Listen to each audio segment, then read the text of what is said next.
Principal, good afternoon. Hope the day's going well.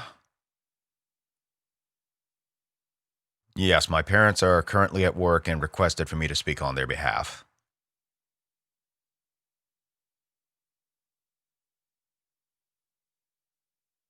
Actually, I'm going to have my brother sit in with this meeting. This is a good opportunity for him to learn not only how to handle disputes as an adult, but also as a mature person.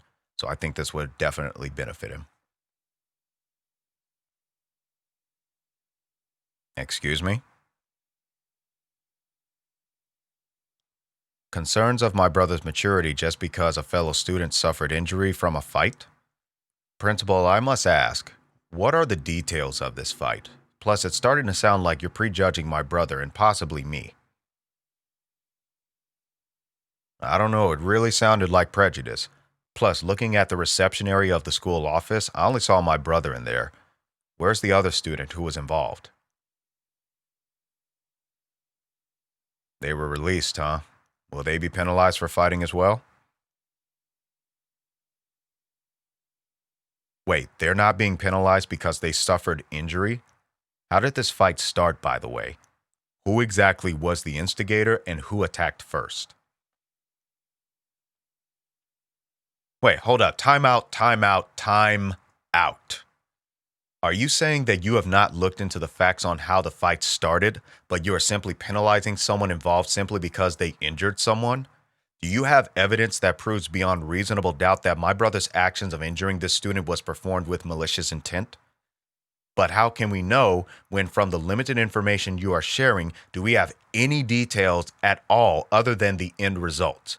Was a thorough, objective investigation performed to get all the facts surrounding this incident? Let me ask you a question, Principal. Do you have kids? Mm-hmm. And have they ever been in fights? Mm-hmm. And when the school tried to discipline them, how did you investigate? Principal, why are you pausing?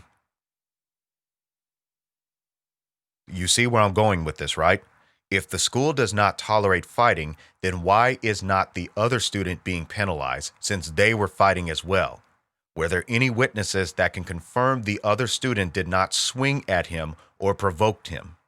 And were there not any teachers who intervened to stop the fight? What were their testimonies if they were involved in the intervention? I want to know all facts surrounding this incident. I'm going to stop you right there, Principal. While my little brother's history has merit, every situation still needs to be dealt with on a case by case basis. What basis do you have that validates your claim that he went back to his old ways? I am not dismissing your claim, I just want proof. So, what proof do you have that he relapsed into his old ways? Okay, let's deal with that. You claim that my brother being exposed to his accusers and their observations is a bad example. Or could it actually be that you are embarrassed that your accusation is being challenged when either you do not have any evidence to substantiate the claim or you are withholding those details? Therefore, I'd say this is a great example for him and really any parent, guardian, and student to experience. In this development, it shows him how the real world works in how conflicts are supposed to be handled. And the main lesson is to ensure that all parties are held accountable and remain transparent in their actions and their speech, especially when he, as the person in question throughout this conversation, is being addressed as a delinquent when there has yet to be any evidence shown that proves the guilt thereof. So here's what I want to happen now. I want the faculty who was directly involved in the incident to submit their testimonies of the event in writing. Then I want the contact information of the parents of the other student involved and the contact information of the parents of the students who saw the incident. I want all of the facts before we do anything else. We can deal with this in one of two ways. We can deal with this like grown, responsible adults, or we can deal with this with the news media coverage and in civil court if applicable. And I doubt that that will look even close to good considering the school's own reputation of botched mediations, as stories have been told by other parents who felt they had no voice. So what's it going to be? That is no threat, principal. That's holding you and this educational institution accountable for your actions when it comes to conflict mediation. So if you do not want to make a decision in this regard, I will make one for you. Therefore, this is your last chance. What is it going to be? Thank you. I'll wait. So let me get this right.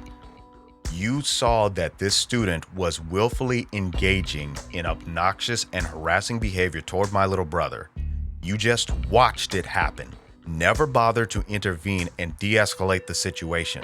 My brother walked away and the other student followed. You heard my brother say to the student to leave him alone. And then the student threw a punch at him, to which triggered my brother to act in self-defense to stop the student.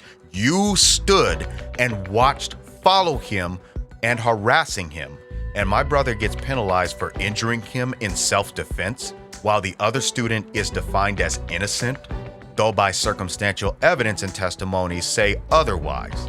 Principal, what do you have to say about this? What's that, teacher? That explains a lot considering the other circumstances disclosed. So now, knowing that this student is your child, principal, and the blatant cover-up you just tried to pull, we are now looking at a complaint to the school board, and probably even the district. You, principal, by the testimony shared, have shown that you are part of the problem. How dare you sit in a position of authority as this and use it to harbor a student who is guilty of misconduct, who is your child, in which they have committed intolerable actions, to which one of them constitutes assault. Say here, right to my face, that this school does not tolerate fighting, and yet you just committed to tolerance of a student's poor behavior. At this juncture, the conduct referral has been served to my parents via email. Teachers, I would like for you to send me a written testimony of this matter, and this will be escalated to the school board. You, principal, are a risk to these students, and I will not, in good conscience, be silent about this.